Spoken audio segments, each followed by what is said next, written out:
Hello guys, ಈ ವಿಡಿಯೋದಲ್ಲಿ 12 what's battery charger ಯಾವ ರೀತಿ ಮಾಡೋದಂತ ನೋಡೋಣ.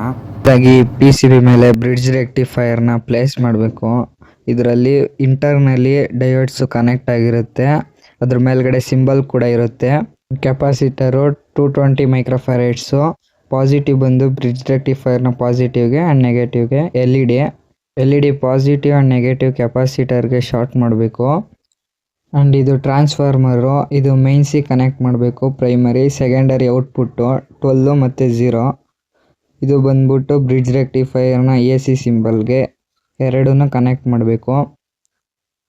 ಇದು ನಾವು ಸರ್ಕ್ಯೂಟ್ನ ಕ್ಯಾಬಿನೆಟ್ ಒಳಗಡೆ ಫುಲ್ ನೀಟಾಗಿ ಅಸೆಂಬಲ್ ಮಾಡಿದ್ದೀವಿ. ಕ್ಯಾಬಿನೆಟ್ ಕ್ಲೋಸ್ ಮಾಡಿಬಿಟ್ಟು ಫುಲ್ಲು ಸ್ಕ್ರೂ ಹಾಕಿ ನೀಟಾಗಿ ಔಟ್ಪುಟ್ ಲುಕ್ ಚೆನ್ನಾಗಿರೋ ಥರ ಮಾಡಿದ್ದೀವಿ. ನೋಡಿ, ಫೈನಲಿ ಲುಕ್ ಮಾತ್ರ ಈ ರೀತಿ ಇದೆ.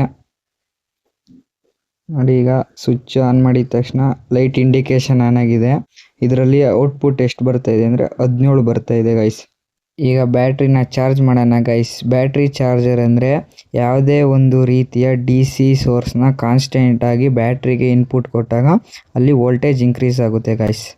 ನೋಡಿ, ಬ್ಯಾಟ್ರಿಯಲ್ಲಿ ಈಗ 12 ವೋಲ್ಟ್ಸ್ ಬರ್ತಾ ಇದೆ. ಚಾರ್ಜ್ ಆಗಿದೆ guys. Thank you for watching guys.